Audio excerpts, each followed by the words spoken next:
Cake cut ചെയ്യാൻ വേണ്ടിയിട്ട് നോക്കാം കേട്ടോ. അപ്പോൾ കേക്ക് ഫ്രിഡ്ജിനകത്ത് വെച്ചിട്ടുണ്ടായിരുന്നു, അതൊക്കെ എടുത്ത് കൊണ്ടുവന്ന് സെറ്റ് ചെയ്ത് വെച്ചിട്ട് ഡയറി മിൽക്കും ഡ്രസ്സും ഒക്കെ ഇങ്ങനെ വീഡിയോ എടുക്കാനല്ല ഫോട്ടോ എടുക്കാൻ വേണ്ടിയിട്ട് ഇങ്ങനെ സെറ്റ് ചെയ്ത് വെച്ചതായിരുന്നു കേട്ടോ. അങ്ങനെ ഇതും സെറ്റ് ചെയ്ത് വെച്ചിട്ടുണ്ട്. അടുത്ത പരിപാടി കേക്ക് മുറിയാണ്. ഇതെങ്ങനെയാണ് വെക്കേണ്ടതെന്നൊന്നും എനിക്കറിയത്തില്ല. ഒരു ക്യാമറയൊക്കെ ഈലായിട്ട് വെക്കുന്നതാണ്. അപ്പോൾ ഏട്ടനും വിളിക്കുന്നുണ്ടായിരുന്നു വീഡിയോ കോളിൽ. അപ്പോൾ ഏട്ടനെയും കൂടെ കാണിച്ചിട്ടുണ്ടായിരുന്നു.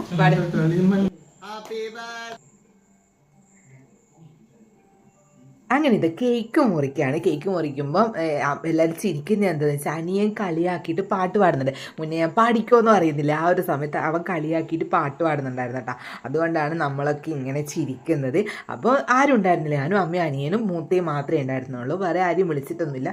പിന്നെ അത്ര വലിയ ആഘോഷമൊന്നുമില്ലല്ലോ. പക്ഷെ എൻ്റെ പിറന്നാളിന് കേക്ക് മുറിക്കണമെന്നോ ആഘോഷിക്കണമെന്നോ അടിച്ചു പൊളിക്കണമെന്നോ എൻ്റെ സ്പെഷ്യൽ ഡേ സെലിബ്രേറ്റ് ചെയ്യണമെന്നോ എനിക്ക് ഭയങ്കര നിർബന്ധമാണ് കേട്ടോ. എൻ്റെ മാത്രമല്ല, എന്നെക്കൊണ്ട് കഴിയുന്നത് എല്ലാ ഡേയും